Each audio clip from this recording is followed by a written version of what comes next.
સ્વાગત છે. આજે આપણી પાસે કેટલાક એવા સ્ત્રોત છે જે વાસ્તવિકતા વિશેના આપણા સૌથી અ, મૂળભૂત ખ્યાલોને પડકારે છે. હા, ખાસ કરીને સમય અને અવકાશ. બરાબર. આપણે સામાન્ય રીતે એમને બ્રહ્માંડના અચળ નિયમો માનીએ છીએ, જેમાં બધું જ ઘટે છે. પણ આજના દસ્તાવેજો એકદમ અલગ જ વાત કરે છે. શું કહે છે? એમની દલીલ એ છે કે સમય અને અવકાશ પોતે ભગવાન દ્વારા બનાવવામાં આવેલી વસ્તુઓ છે. એટલે કે એ કોઈ નિયમ નથી, પણ એક રચના છે. બિલકુલ.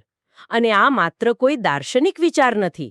આ સ્ત્રોત બાઇબલના ગીતશાસ્ત્ર, રોમનો અને પ્રકટીકરણ જેવા પુસ્તકોમાંથી સ્પેસિફિક શ્લોકો ટાંકીને આ દૃષ્ટિકોણને સ્થાપિત કરવાનો પ્રયાસ કરે છે. તો આજની આપણી ચર્ચાનો હેતુ એ સમજવાનું છે કે આ વિચાર ભગવાન, તેમની સૃષ્ટિ અને એમાં આપણા અસ્તિત્વ વચ્ચેના સંબંધને કેવી રીતે કદાચ પુનઃવ્યાખ્યાયિત કરે છે. હા, આ એક એવી સફર છે જે આપણી જોવાની રીત બદલી નાખી શકે છે. તો ચાલો આ ગહન વિષયમાં ઊંડા ઉતરીએ. શરૂઆત કરીએ સૃષ્ટિના મૂળભૂત ઘટકોથી. બરાબર. ગીતશાસ્ત્ર 136માં લખ્યું છે, જેણે બુદ્ધિથી આકાશો બનાવ્યા અને પૃથ્વીને પાણી પર પાથરી. આ તો અવકાશની રચનાની સીધી વાત લાગે છે. હા, જાણે કોઈ શિલ્પકાર કંઈક ઘડી રહ્યો હોય. તમે જે શિલ્પકાર શબ્દ વાપર્યો એ ખૂબ જ યોગ્ય છે. કારણ કે સ્ત્રોત એ જ વાત પર ભાર મૂકે છે કે આ કોઈ આકસ્મિક ઘટના નહોતી, પરંતુ એક ઈરાદાપૂર્વકની કલાત્મક ક્રિયા હતી. ઓકે. તેમણે ભૌતિક રીતે આકાશ અને પૃથ્વી તરીકે ઓળખાતા અવકાશ બનાવ્યા. અને અહીં એક રસપ્રદ વિગત છે જે આપણે ઘણીવાર અવગણીએ છીએ. કઈ વિગત? સ્ત્રોત કહે છે કે ભગવાને પાણીની વચ્ચે એક વિશાળ ગુંબજ બનાવ્યો. અંગ્રેજીમાં જેને ફર્મામેન્ટ કહે છે. વિશાળ ગુંબજ. આ શબ્દ થોડો અસામાન્ય લાગે છે. આજના વિજ્ઞાનના સંદર્ભમાં આનો શું અર્થ થાય? અહીં આપણે સ્ત્રોતના પ્રાચીન વિશ્વ દૃષ્ટિકોણને સમજવો પડશે. એટલે કે એ સમયના લોકો જે રીતે વિચારતા હતા. બરાબર. તે લોકો આકાશને એક ભૌતિક ઘન ગુંબજ તરીકે જોતા હતા, જે ઉપરના પાણીને નીચેના પાણીથી અલગ કરતું હતું.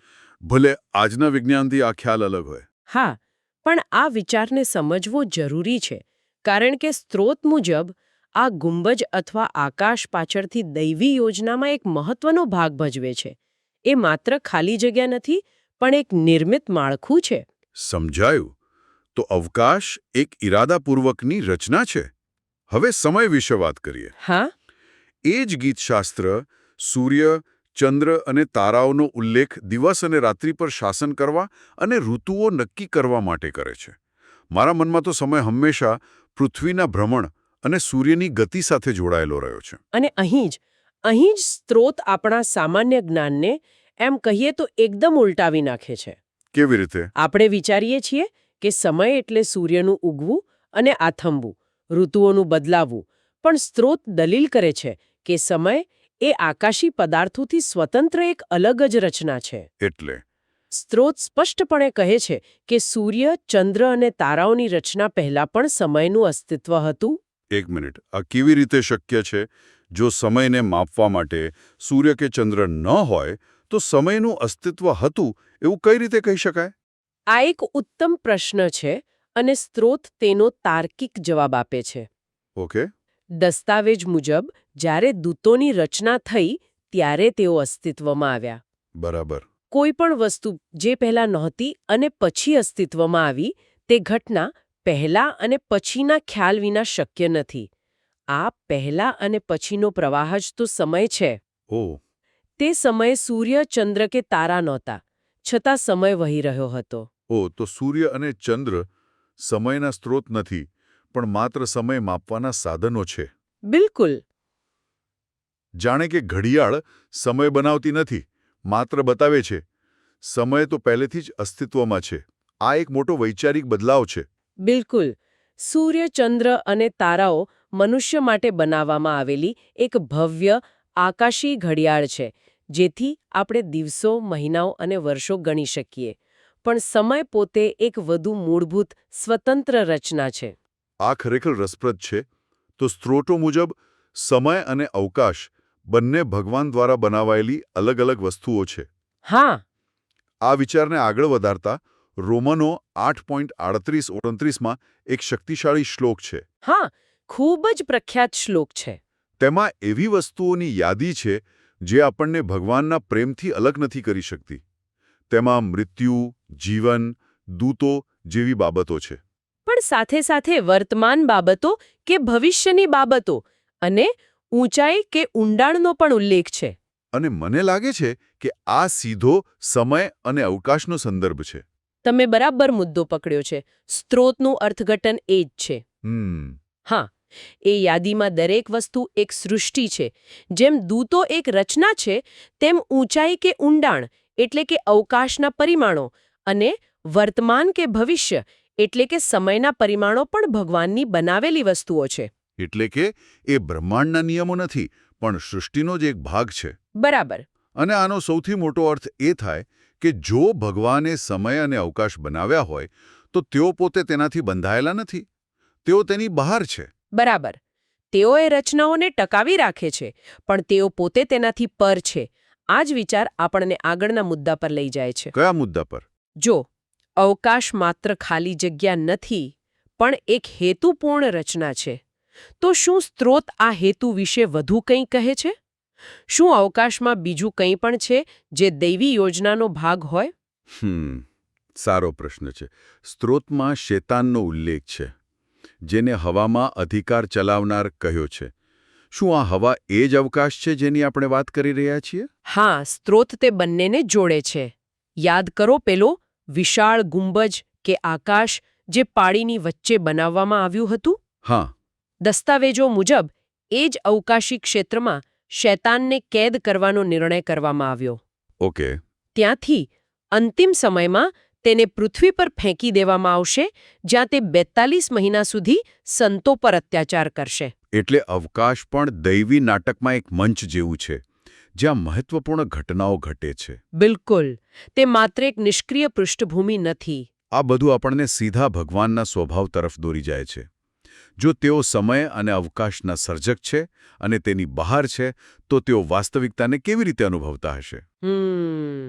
પ્રગટીકરણના પુસ્તકમાં તેમને આલ્ફા અને ઓમેગા, પ્રથમ અને છેલ્લા, અને શરૂઆત અને અંત જેવા બિરુદ આપવામાં આવ્યા છે. આ કાવ્યાત્મક શબ્દોનો વાસ્તવિક અર્થ શું છે?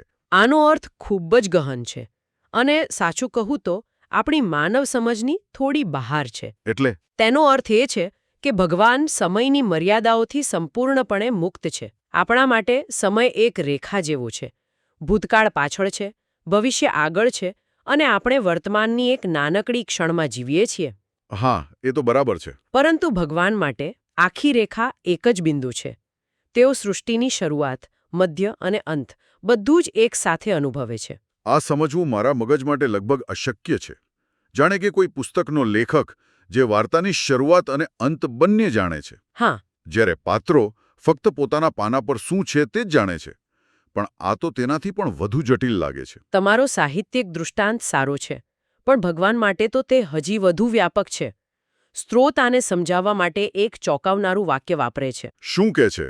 તે કહે છે, ભગવાન માટે અત્યારે જ સૃષ્ટિ પહેલાનો સમય છે અને અત્યારે જ સૃષ્ટિ પછીનો સમય છે. વાહ. અને બીજું વાક્ય, સૃષ્ટિનું અનંતકાળ ભગવાન માટે માત્ર એક ક્ષણ છે. એક ક્ષણ. હા, આનો અર્થ એ છે કે બ્રહ્માંડનો સંપૂર્ણ ઇતિહાસ બિગ બેંગથી લઈને અંત સુધી તેમના માટે એક જ વર્તમાન છે. એટલે કે જ્યારે આપણે બાઇબલમાં સૃષ્ટિના 7 દિવસો વિશે વાંચીએ છીએ, પહેલો દિવસ પ્રકાશની રચના, બીજો દિવસ આકાશની રચના અને એમ આગળ, હા, ત્યારે ભગવાન માટે તે બધું એક સાથે જ અસ્તિત્વમાં છે. આ ક્રમ કોના માટે છે? બરાબર. એ ક્રમ આપણા જેવા જીવો માટે છે જે સમયની અંદર જીવે છે અને ઘટનાઓને ક્રમમાં અનુભવે છે. ઓકે. સ્ત્રોત સમજાવે છે કે ભગવાને જ્યારે સૃષ્ટિની શરૂઆત કરી, એટલે કે પહેલો દિવસ, ત્યારે તેઓ 7મા દિવસના આરામમાં પણ એક સાથે હાજર હતા. સર્જનહાર માટે તે પહેલેથી જ એક પૂર્ણ થયેલું કાર્ય છે. બરાબર. તેઓ શરૂઆત પહેલા પણ અંતમાં હાજર છે. આ તો મગજને ચખરાવે ચડાવી દેવો વિચાર છે. પણ આ એક ખૂબ જ મોટા અને જટિલ પ્રશ્ન તરફ દોરી જાય છે. સ્વતંત્ર ઈચ્છાનો પ્રશ્ન. બરાબર. જો ભગવાન બધું જ જાણે છે, કારણ કે તેમના માટે બધું જ વર્તમાન છે, તો પછી મનુષ્યની સ્વતંત્ર ઈચ્છાનું શું? જો આપણું ભવિષ્ય તેમના માટે પહેલેથી જ એક હકીકત છે, તો શું આપણી પસંદગીઓ ખરેખર આપણી છે કે આપણે માત્ર એક પૂર્વનિર્ધારિત સ્ક્રિપ્ટ પર ચાલી રહ્યા છીએ? આ એક એવો પ્રશ્ન છે જેના પર સદીઓથી દાર્શનિકો અને ધર્મશાસ્ત્રીઓએ ચિંતન કર્યું છે અને સ્ત્રોત આનો જવાબ આપવાનો પ્રયાસ કરે છે પણ તે ખૂબ જ સૂક્ષ્મ છે. શું કહે છે? તે કહે છે કે ભગવાને સૃષ્ટિની રચના કરી તે પહેલાં જ તેઓ દરેક જીવની દરેક પસંદગી જાણતા હતા. પણ જાણવું અને નક્કી કરવું એ બે અલગ વસ્તુઓ છે ને?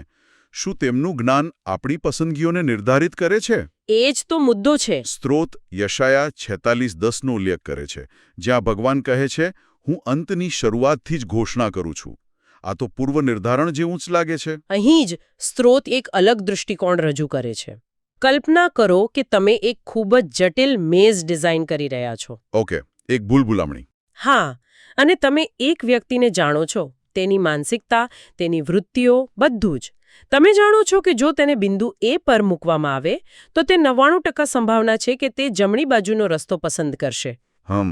હવે તમે તેને બિંદુ એ પર મૂકો છો કારણ કે તમે ઈચ્છો છો કે તે જમણો રસ્તો લેવાય. પસંદગી તો સંપૂર્ણપણે તે વ્યક્તિની જ છે. તેણે પોતાની ઈચ્છાથી જમણે વળ્યો, પણ તેનું ત્યાં હોવું એ તમારી યોજનાનો ભાગ છે. એટલે પસંદગી આપણી છે, પણ આપણું તે સમય અને તે સ્થળે અસ્તિત્વમાં હોવું એ પસંદગી પર આધારિત છે જે ભગવાન પહેલેથી જાણતા હતા. બરાબર. આ એક ખૂબ જ સૂક્ષ્મ પણ મહત્વપૂર્ણ તફાવત છે. તો પણ હા, અને સ્ત્રોત આનાથી પણ એક પગલું આગળ જાય છે. તે સૂચવે છે કે જો તે વ્યક્તિ અલગ પસંદગી કરવાની હોત તો ભગવાને તેમની યોજનામાં તે વ્યક્તિની જગ્યાએ કોઈ બીજાને તે સમયે અને તે સ્થળે જન્મ આપ્યો હોત જે ઈચ્છિત પસંદગી કરત. તો એટલે કે આપણું અસ્તિત્વ જ આપણી પસંદગીઓ સાથે જોડાયેલું છે? હા, આનો અર્થ એ નથી કે આપણી પાસે પસંદગી નથી, પણ આપણું અસ્તિત્વ જ આપણી એ પસંદગીઓ સાથે જોડાયેલું છે જે ભગવાનની મોટી યોજનાનો ભાગ છે. પસંદગી વાસ્તવિક છે, પણ પરિણામ પૂર્વ નિર્ધારિત છે કારણ કે સર્જક બધા પરિબળોને જાણે છે. શું આના કોઈ ચોક્કસ ઉદાહરણો સ્ત્રોતમાં છે જે દર્શાવે કે ભવિષ્ય ભગવાન માટે એક સ્થાપિત હકીકત છે? ચોક્કસ. દાનિયેલના પુસ્તકનો સ્પષ્ટ ઉલ્લેખ છે. એમાં શું છે? ત્યાં ભવિષ્યની ઘટનાઓ માટે ચોક્કસ દિવસોની સંખ્યા આપવામાં આવી છે, જેમ કે 1290 દિવસ અને 1335 દિવસ પછી અમુક ઘટનાઓ ઘટશે. ઓકે. આ પ્રકારની ભવિષ્યવાણીઓ સૂચવે છે કે ભવિષ્ય, જે આપણા માટે અનિશ્ચિત અને શક્યતાઓથી ભરેલું છે, તે ભગવાન માટે પહેલેથી જ એક સ્થાપિત ઇતિહાસ છે. ઇતિહાસ જે હજી બન્યો નથી. એમના માટે એ ઇતિહાસનો એક ભાગ છે જે હજી આપણા સમયની રેખા પર બન્યો નથી. તેમના દૃષ્ટિકોણથી ભવિષ્ય પણ એક રચના છે જે પહેલેથી જ અસ્તિત્વમાં છે. તો આજના વિશ્લેષણનો સાર એ છે કે આ સ્ત્રોતો આપણને સમય અને અવકાશને બ્રહ્માંડના શાશ્વત મંચ તરીકે નહીં મત આપે છે. બરાબર. અને આ આપણને એક ખૂબ જ ગહેન અને વ્યક્તિગત પ્રશ્નો પર લાવીને મૂકે છે. કયો પ્રશ્ન? જો આપણી સમગ્ર સમયરેખા આપણા જન્મથી મૃત્યુ સુધી અને તે પછી પણ સર્જકના દૃષ્ટિકોણથી એક પૂર્ણ થયેલું ચિત્ર છે, તો તે આપણી પોતાની વર્તમાન ક્ષણના મહત્વ વિશે શું કહે છે? તે આપણા નિર્ણયો, આપણા સંઘર્ષો અને આપણી ખુશીઓના અર્થને કેવી રીતે બદલી શકે છે? જો આપણી અત્યારની ક્ષણ એ ભવ્ય ચિત્રનો એક આવશ્યક ભાગ છે જે પહેલેથી જ પૂર્ણ છે, તો તે ક્ષણનો હેતુ શું હોઈ શકે? આ એક પ્રશ્ન છે જે આ સ્ત્રોત આપણા સૌના વિચાર માટે છોડી જાય છે.